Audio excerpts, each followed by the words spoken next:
Hiya. So today I'm going to be doing a review on the Book of Mormon, which is currently playing at the Prince of Wales Theatre in London's West End. I saw it about 2 or 3 weeks ago, so a little while ago now. I've already written my my review. I've written down a review of it, which can be seen on my website, my blog, which is www.musicalfanboy.blogspot.com, and my Charlie and the Chocolate Factory review and some other stuff's also on there. But this is going to be my vlog on the Book of Mormon. Firstly, I do apologise, because if you hear banging or crying, that's not because I've got someone locked up in the basement or the attic. It's because I'm looking after my little sister and she is supposed to be asleep, but she's not. She's jumping in her cot instead. So I apologise for that. I've also got all the windows and the doors open because it's really, really hot today. I don't know what the temperature is, but for me, anything above about 18 degrees, that's Celsius, not Fahrenheit, Celsius, is too much because I'm a bit pathetic like that and I quite like the cold. And I've got my fan, but my fan's no good because then you won't be able to hear me. So, Book of Mormon. Probably one of the best things I've seen in a very, very long time. And the reason that I say that is because, like, I had to compare it to other things that I've seen, which are very good. So, for example, I think the best thing that I personally think is currently out at the moment, one of the best things that is quite recent is Matilda, which came out about a year and a half or 2 years ago now, in the West End. And I'll do a review on that at some point in the near future when I get a chance to see it again. But when I was comparing the two, I thought, well, what was the difference? Because Matilda was fantastic, this was fantastic. The difference with the Book of Mormon was I literally was smiling all the way through. Like, there were no points when I wasn't filled with emotion. So I was smiling for 90% of it, and then for a couple of the songs I was like in tears because they were brilliant, really, really emotional. So when I first heard of this musical, The Book of Mormon, because it came out on Broadway, I think it was out on Broadway in 2010 or 2011, because I know that it won all the Tonys in 2011. When I first heard of it, The Book of Mormon, I sort of heard the name of the show and I sort of thought, Book of Mormon, and then I was like, you know, I didn't know what Mormonism was, so I found research into that, I found this religion, I was like, I was just not keen at all, and I was really like, no, I don't want to see that. Then I think I saw one of the songs being performed or something, and I started to like it a little bit more. So I didn't love it, but I liked it. Then I bought the soundtrack because I thought I have to, and I fell in love with it. It was one of those soundtracks that at first I didn't like all the songs, and then the more I listened to them, the more I liked them. So one of the songs I didn't like at first was Spooky Mormon Hell Dream, because I think I only listened to about the first minute of it and it just sounded very loud and very weird and not very nice. But then actually I listened to the entire song one day. I was like, I'm going to listen to the entire song today, and I did. And it's the most hilarious, brilliant song ever. And it combines so many genres, and there's a bit where you've got like, what I was imagining when I was listening to it was sort of top hat, dancing, jazzy devils, which is pretty much what you do get. It's a really fantastic song, and all the music is fantastic. I don't think there is a single song that I don't like. So just to talk about the music and the lyrics, I think specifically. So it's a musical that is, it's been written by a combination of 3 people. The guy that co-created Avenue Q, his name's Bobby Lopez, or Robert Lopez, and he collaborated with 2 people called Trey Parker and Matt Stone, and they put together this musical. So there's a video on YouTube that actually talks about how Bobby Lopez and Matt Stone and Trey Parker, sorry, that's a lawnmower outside. There's a video that shows how they sort of met, and it was very, very interesting actually. If you can find that, I'll try and post a link to it if I can find it. So they wrote the music and the lyrics, and something that was very interesting, which I saw in an interview with them, was that they don't write things to... Anyway, I've never actually seen South Park, but I'm aware of its content and it's very offensive, and anyone saw Avenue Q will know the sort of contents that involved, and it was also quite, not for the overly sensitive, sort of very satirical sort of musical, very funny. So something that was interesting that they said was that they don't write thinking, okay, how can we offend people, how can we get on people's nerves? They just write and it sort of just happens. So one of the songs, and it's probably, I don't know if it's either the most controversial song in the entire show or tied controversial song. It's called Hasadiga Ibawai. Now, for language reasons, I'm not actually going to say what that means. And also, I think if you're going to go and see the show, don't listen to it, don't know what it means, because it's a lot funny if you don't know what it means. But it means something very, very, in the words of, I think it's Elder Price, it means something very, very bad, I think is what he defines it as. And the entire song is, the way it was written is, I think one of the writers wanted to write something really harsh about how there's so many, like, about poverty and about AIDS and about all this horrible stuff, famine and war that's going on. And one of the other writers was like, oh no, I want to do a jazzy, I want to do not a jazzy, but like a Hakuna Matata kind of number, like in The Lion King. And he wanted to do that sort of thing. So then they did this brilliant thing where they combined a sort of, if you just listen to it, and you weren't listening to the lyrics, it does sound very, very fun and very Hakuna Matata-y and very sort of fun. But the lyrics and the things they're actually singing about, I'll explain what the song is about. The song is about, just like Hakuna Matata, Hasadiga Ibawai is a saying, and he says at the beginning, in this part of Africa, we have war, poverty, famine, but having a saying makes it all seem better somehow.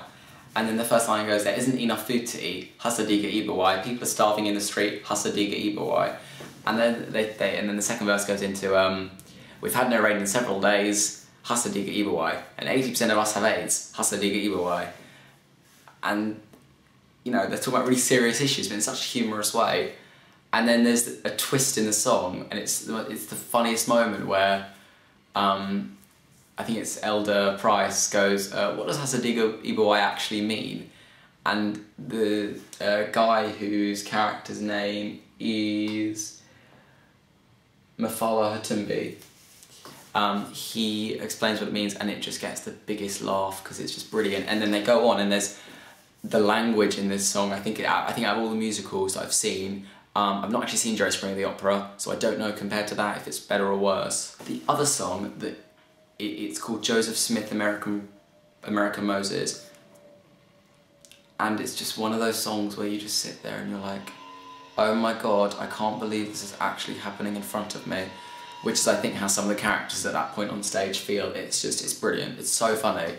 But anyway, but then there's two songs, Salt Lake City, and I believe they are proper tearjerkers. They're fantastic. Salt Lake City is when the character Nabulungi, she's singing about this sort of, it's like a ballad of hope. So she's singing about this land that her mother told about when she was younger, and she thought it was a place of fairy tales, but actually she just found out it's true. The song is called Salt Lake City, which obviously means Salt Lake City. And I say obviously, I'd listened to this song about 30, 40 times before one day I was listening to it, I was like, oh, Salt Lake City, I just got that. So, but it's just such an emotional song. And again, with I Believe is the one that Elder Price sings in the second act. And again, it's just such a beautiful song, but it does have quite a bit of humour in it. There's one line, and I'll talk about this, because one of the things that, funny enough, the authors weren't worried about this, I think the public were probably more worried about this, is how the Church of the Latter-day Saints would react to this. And what they generally go with is that they don't find it offensive, they actually go to see it and they enjoy it, but they don't want people to go away thinking, oh, that's what Mormons believe. Because in this song I Believe, and in a few of the other songs as well I think, but in this one in particular, a lot of the lyrics are talking about supposedly Mormon beliefs. There's this line at some point, I can't remember exactly when it is, but it's basically talking about how he goes like, I believe someday I'll have my own planet, and Jesus has his own planet, and God lives on his own planet. And from what I'm aware, from what I've been told, there is this Mormon belief about how, so basically the belief that they're giving across is that they believe that everyone has their own planet, like when they die. But what Mormons actually believe, and do correct me if I'm wrong on this, because this is only from what I know, and my Mormon knowledge isn't that wide. But what I've been told is that Mormons believe that when you die, you sort of become, I don't know if you become as transcendent as God, but you become a lot more spiritual. And I think they say that in theory you sort of have God's power and you can do as much as God.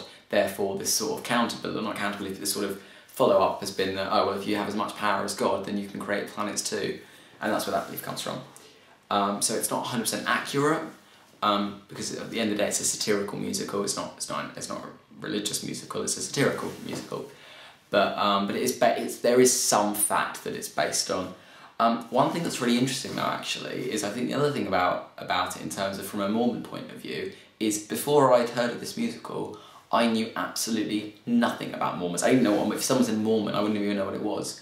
But I'm aware of the musical now, and because I find that I love the musical so much, I have done a bit of research into Mormonism.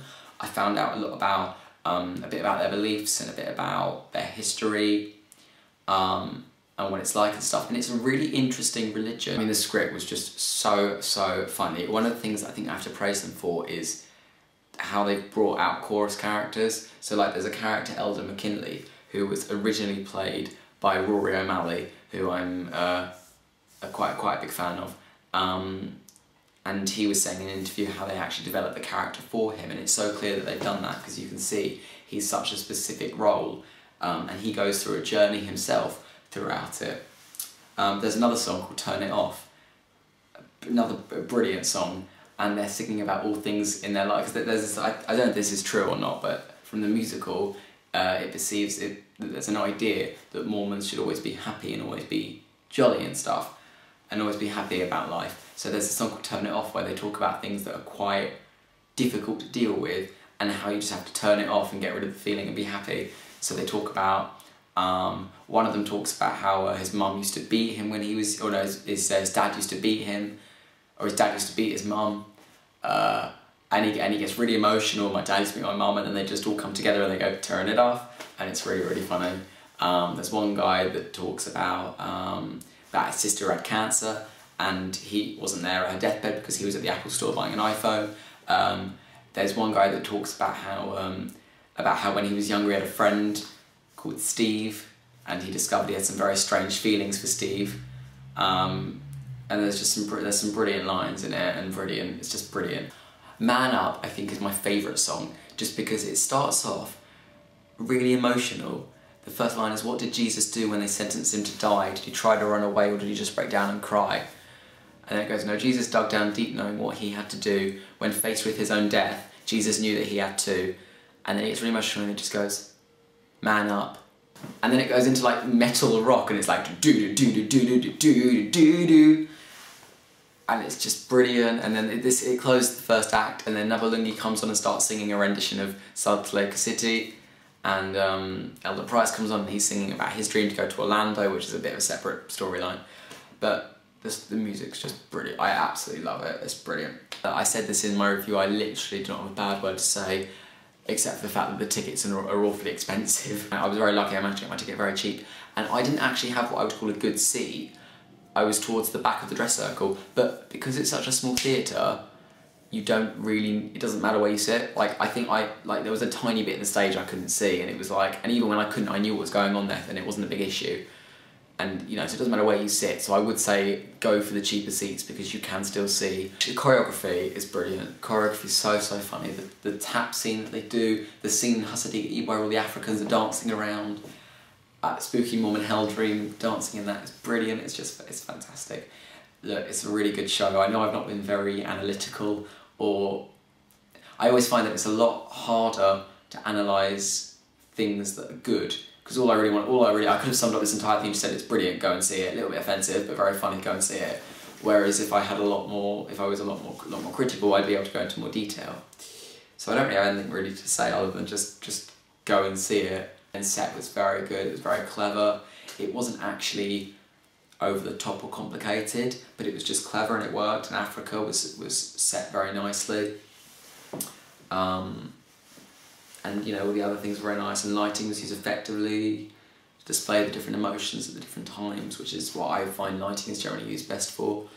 So really, I don't have a single bad word to say about it. It was just very funny. So that's that. Please check out my other videos. Please comment. I love comments. Please comment and like and subscribe and favourite. No, that's not right. Yeah, favourite on YouTube? I don't know. Check out my Twitter, which is @MrMusicalfanboy, and follow me and share this video, please. I really appreciate it. So thank you very much, and I'll be putting my next blog up on Monday, www.musicalfanboy.blogspot.com. Thank you, and I hope you have a good day.